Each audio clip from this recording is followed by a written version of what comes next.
जय श्री राम सभी भक्तों को, जय माता की। फिर एक नई वीडियो के साथ हाजिर हो गए हैं और आज की जो हमारी वीडियो है, इसमें आप बताइए कि वह कौन-सी शक्ति है जो हमारे साथ चलती है, हमारा साथ देती है? कैसे जानें उस शक्ति के बारे में? तो आज की वीडियो इसी विषय पे है।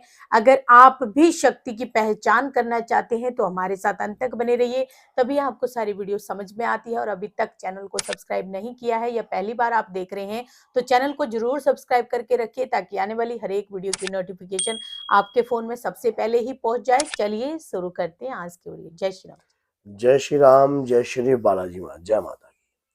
शरीर, जब हम कोई भी पूजा करते हैं तो हमारे शरीर के साथ कोई ना कोई तो ऊर्जा ऐसी होती है जो हर वक्त हमारा साथ देती है।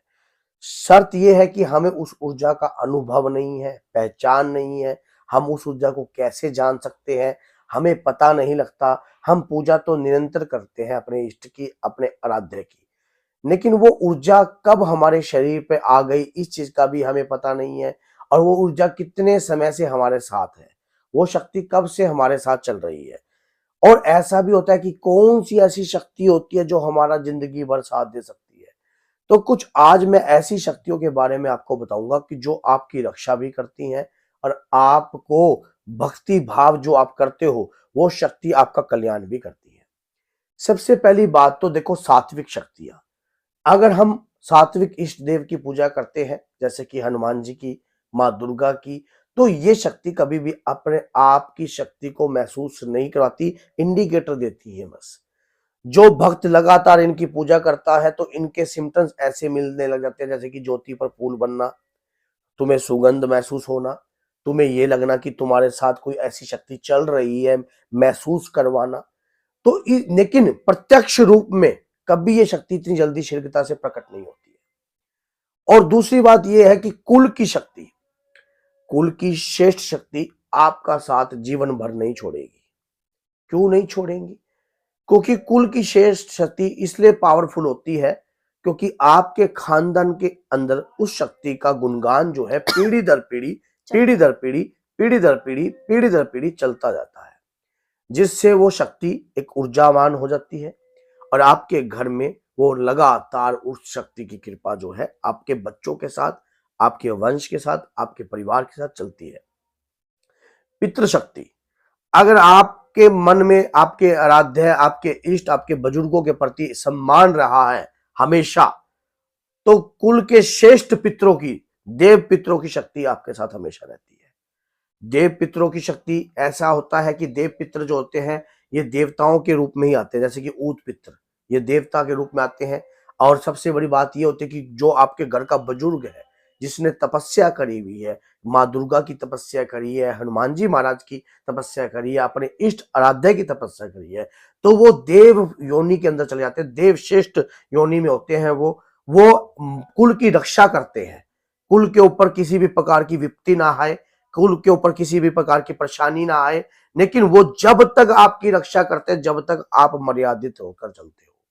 अगर आप अमर्यादित होकर चलने लग जाओगे, भ्रष्टाचारी हो जाओगे, अपने कुल श्रेष्ठ देवताओं को याद नहीं करोगे, कुल की देवी शक्तियों को याद नहीं करोगे और पितरों की शक्ति को याद नहीं करोगे, तो आपके कुल की श्रेष्ठ देव शक्ति आपका साथ भी छोड़ सकती है। वैसे वो शक्ति कभी आपका साथ छोड़ती नहीं है, आपको मार्गदर्शन देती है, क्योंकि वो तो स्वयं परमात्मा को भी ये कहते हैं कि हमारा तो यही कुल है। इसी कुल से ही अगर ये कुल के लोग भ्रष्टाचारी होकर चलेंगे तो हमारा क्या होगा। अब मान लीजिए खानदान के अंदर एक रीत चलती है और कहते हैं कि रघुकुल रीत सदा चली आए, प्राण जाए पर वचन ना जाए। भगवान राम ने भी, जैसे आपको पता है कि राजा रघु थे और भगवान राम के जो बड़े बुजुर्ग थे, तो उन्होंने स्वयं ये रीत चलाई थी दान देने की, वचन देने की। तो इसी प्रकार से भगवान राम ने भी जिसको वचन दिया है उस वचन को निभाया है, क्योंकि हमारे खानदान में ये रीत चली है। तो इसी प्रकार से आपके खानदान के अंदर अगर कोई रीत है, कोई देवी शक्तियों का आगमन है, सम्मान है, और आप लगातार वो कार्य चलते रहो और अगली पीढ़ी उसका कार्य को खराब करती है, तो देवी शक्ति आपको दंडित भी करती है।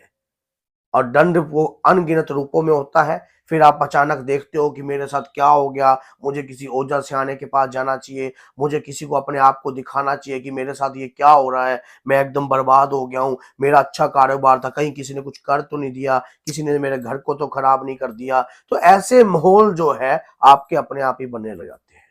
ये दैविक शक्तियां आपका साथ सदैव देंगी जब तक आप अच्छे तरीके से मर्यादित होकर चलोगे। इन शक्तियों को खराब ना करने के लिए, जैसे कि घर के अंदर कोई रीत है उसको बंद मत कीजिए। मीट, अंडा, दारू, शराब, अगर सात्विक शक्ति आपके घर में जागृत हो जाती है तो ये सोने पे सुहागा है।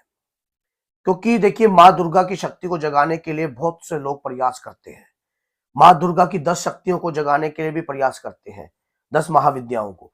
आपको पता है कि अगर आपके घर में माँ दुर्गा की शक्ति जागृत हो जाती है या हनुमान जी महाराज की शक्ति जागृत हो जाती है तो आपको स्वयं गोद ले लिया गया है एक किस्म का।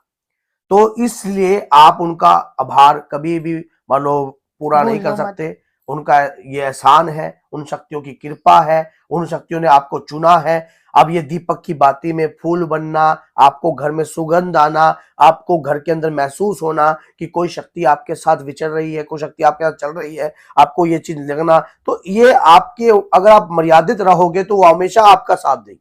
दुख की घड़ी में भी, दुख तो आने से पहले ही वो टाल देंगे। तो इसी प्रकार से मैंने ये बताया कि ये शक्तियों को कभी भी आप अपने घर से भूलिए मत। इनका सम्मान हमेशा कीजिए, इनका आदर कीजिए, इनका और भाव यही कीजिए। शक्तियाँ हमारे साथ चलती हैं। और यही शक्तियां आपके साथ चलती हैं, आपको कभी धोखा नहीं देते। अगर आप भी धोखा नहीं देते, लेकिन ये धोखा देने के बाद भी आपको नहीं छोड़ती हैं, सिर्फ सही आपको बात है। एहसास करवाती हैं। तो आज का सवाल भी पूछ लिया जाए, क्योंकि हमने पहले वाली वीडियो में भी पूछा है, तो आप पिछली आज वाली फिर वीडियो में कई भक्तों ने जवाब जो था गलत दिया है, अच्छा जवाब किसी ने नहीं दिया।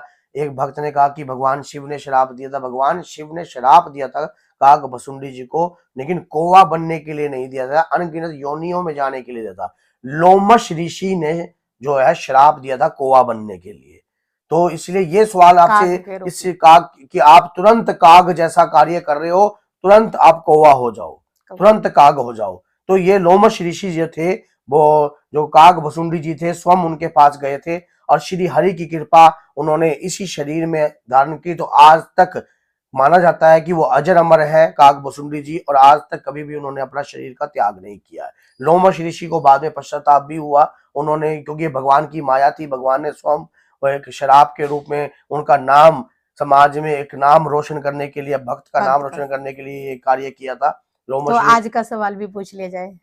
आज का सवाल यही है। सबसे पहली बात तो देखिए, जो अयोध्या में मूर्ति, जो अब आपको पता है कि जो अयोध्या में भगवान राम की जो मूर्ति बनी है, वो मूर्ति जो है किस पत्थर की है, इसका जवाब जो है आपने देना है कि हाँ भाई, आज आप उसका जवाब दोगे तो इससे पता लगता है कि वाकई में आपको पता है कि आपकी मर्यादा पुरुषोत्तम प्रभु श्री राम की जो की मूर्ति है और प्रतिष्ठा। कितनी इंची की है वो, ये भी आपको लिखना है। और आगे देखते हैं कि कौन से भक्त जो है जवाब देते हैं, और जो भक्त जवाब देते हैं आज हम उनका भी जवाब रिटर्न में वापस और देंगे। उन भक्तों के लिए स्पेशल जो है, लाइव में जब गुरुजी आएंगे तो उनका उनका नाम नाम जरूर लेकर भी मैं लेंगे। संबोधित करूंगा कि इन भक्तों ने, आज मैं लाइव भी आऊंगा तो आप लाइव भी जुड़ जाना 8 बजे के करीब।